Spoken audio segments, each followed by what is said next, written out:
Vanakkam everybody, welcome to the fourth episode of Maria's Mindset. இன்னைக்கு நம்ம பேச போகிற டைட்டில் என்னன்னா விமென் விசஸ் சொசைட்டி.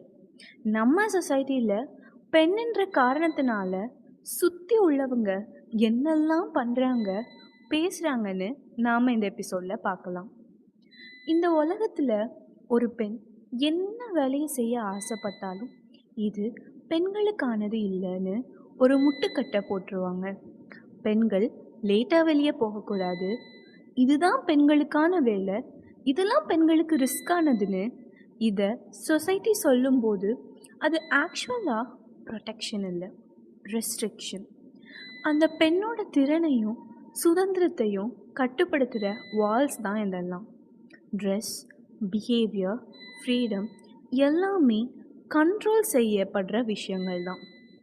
ஒரு பெண் எப்படி ட்ரெஸ் பண்ணணும், எங்கே போகணும், யார்கிட்ட பேசணும், இந்த டெசிஷன்ஸ்லாம் அவளே எடுத்துக்கலாமே. ஆனால் நம்ம சமூகத்தில் அவங்களுக்கு டெசிஷன் எடுக்கிறது கூட பர்மிஷன் பேஸ்ட் லைஃப் மாதிரி தான் இருக்குது. ஈக்குவல் பே கிடைக்காது, லீடர்ஷிப் ரோல்ஸ் பெண்களுக்கு ரேராக தான் கிடைக்குது.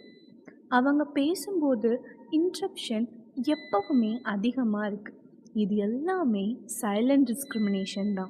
பெண் சத்தம் போட்டால் அது ஆட்டிடியூட், அவகிட்ட ஒப்பீனியன் இருந்தால் அவள் ரெபலியஸ், ஆனால் அவள் பேசாமல் வாயை மூடிட்டு இருந்துட்டா மட்டும் அவள் குட்கல் ஆயிடுறா. இது ஒருத்தி பேசவே கூடாது அப்படின்னு சொசைட்டி பண்ணுற டீப் ரூட்டட் கண்டிஷனிங். ஒரு பெண்ணோட கனவு டாக்டர் ஆகணும், எஜுகேஷன் வாங்கணும், ஓனாக பிஸ்னஸ் ஸ்டார்ட் பண்ணணும், வேர்ல்டு ட்ராவல் பண்ணணும்.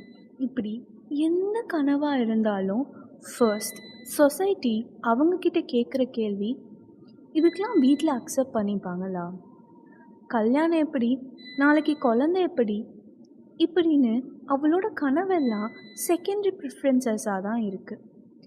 ஆனால் சில நேரங்களில் பெண்களும் இதுக்கு சாதகமாக ரொம்ப வல்னரபிளாக தான் இருக்கும். எல்லாரும் இல்லை, ஒரு சிலர் இருக்காங்க.